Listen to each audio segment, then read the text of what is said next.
James bond, ये नाम सुनते ही दिमाग में क्या आता है? महंगी गाड़ियां, कमाल के गैजेट्स, एक्शन, ग्लैमर, यही सब है ना? पर असली जासूस की दुनिया फिल्मों से बहुत बहुत अलग होती है, ज्यादा खतरनाक और ज्यादा गुमनाम। तो आज हम भारत के एक ऐसे ही असली जेम्स बॉन्ड की कहानी में उतरेंगे जिनकी असल जिंदगी किसी भी स्पाई थ्रिलर से कहीं ज्यादा रोमांचक है, और उनका नाम है अजीत डोभाल। देखिए, फर्क साफ है। एक तरफ है फिल्मों का ग्लैमरस जासूस जो स्टाइल में रहता है, और दूसरी तरफ है असली जासूस जो शायद भीड़ में आपके बगल में ही खड़ा हो और आपको पता भी ना चले, क्योंकि उनकी असली ताकत उनकी पहचान छिपाने में है, दिखाने में नहीं। 7 साल, ये सिर्फ एक नंबर नहीं है। जरा सोचिए, 7 साल दुश्मन के देश में, एक बिल्कुल अलग पहचान के साथ। हर एक दिन, हर एक पल, पकड़े जाने का डर, एक छोटी सी गलती और खेल खत्म। ये किसी फिल्म का सीन नहीं, ये अजीत डोभाल की जिंदगी का एक चैप्टर था। और ये सिर्फ जासूसी नहीं थी, ये एक किरदार को जीना था। लाहौर की गलियों में रहना, मस्जिदों में जाना, लोगों में घुल मिल जाना, वो उस दुनिया का एक हिस्सा बन गए थे। और उनकी हर एक बातचीत, हर एक मुलाकात से भारत की सुरक्षा के लिए जरूरी जानकारी के टुकड़े जुड़ रहे थे। और फिर आता है कहानी में वो मोड़ जो किसी भी थ्रिलर फिल्म का क्लाइमैक्स होता है। जब पर्दा हटने वाला हो, जब आपकी असलियत सामने आने वाली हो, और आसपास कोई डायरेक्टर नहीं है जो कट बोल दे। एक चूक का मतलब था सीधी मौत। ऐसे में कोई फैंसी घड़ी या कार काम नहीं आई। काम आया तो सिर्फ उनका तेज दिमाग और हाजिर जवाबी। उन्होंने अपनी बुद्धि को ही अपना सबसे बड़ा हथियार बनाया और उस बेहद खतरनाक सिचुएशन से खुद को बाहर निकाल लिया। यही तो फर्क है एक रियल हीरो और एक रियल हीरो में।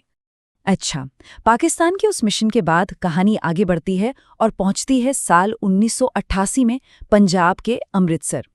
मिशन था ऑपरेशन ब्लैक थंडर, और इस मिशन ने अजीत डोभाल के भेस बदलने की कला को एक बिल्कुल नए लेवल पर पहुंचा दिया। अब उनकी रणनीति देखिए, कितनी जबरदस्त थी। वो एक रिक्शा चालक बनकर आतंकवादियों के गढ़ यानी गोल्डन टेम्पल के अंदर चले गए, उनसे दोस्ती की, उनका भरोसा जीता, और फिर उन्हें ये यकीन दिला दिया कि वो पाकिस्तान की आईएसआई के एजेंट हैं जो उनकी मदद करने आए हैं। सोचिए, दुश्मन को ही अपना सबसे बड़ा खबरी बना लिया। और नतीजा, उस खुफिया जानकारी की वजह से ये ऑपरेशन बेहद सफल रहा। और सबसे बड़ी बात, इसमें न के बराबर खून खराबा हुआ, अनगिनत जानें बच गईं। ये इस बात का सबूत है कि सही जानकारी किसी भी हथियार से ज्यादा ताकतवर होती है। तो मैदान पर ये जो एक एक अनुभव वो हासिल कर रहे थे, वही अनुभव एक मास्टर रणनीतिकार को तैयार कर रहे थे। अब देखते हैं कि कैसे एक फील्ड एजेंट की ये जमीनी समझ आगे चलकर भारत की पूरी सुरक्षा नीति की दिशा बदल देती है। कीर्ति चक्र, ये भारत का एक बहुत बड़ा सैन्य सम्मान है जो आमतौर पर सिर्फ सैनिकों को उनकी बहादुरी के लिए दिया जाता है। अजीत डोभाल पहले ऐसे पुलिस अधिकारी बने जिन्हें ये सम्मान मिला। ये सिर्फ एक मेडल नहीं था, ये इस बात का ऐलान था कि उनकी बहादुरी किसी भी फौजी से कम नहीं थी। दुश्मन को उसके घर में ही रोक देना, ये एक लाइन उनकी पूरी सोच को बयां कर देती है।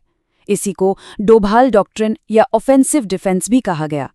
इसका सीधा मतलब है, हम हमला होने का इंतजार नहीं करेंगे, बल्कि जहां से खतरा पैदा हो रहा है उसे वहीं जाकर खत्म करेंगे। और हाँ, ये सोच सिर्फ बातों तक ही सीमित नहीं रही।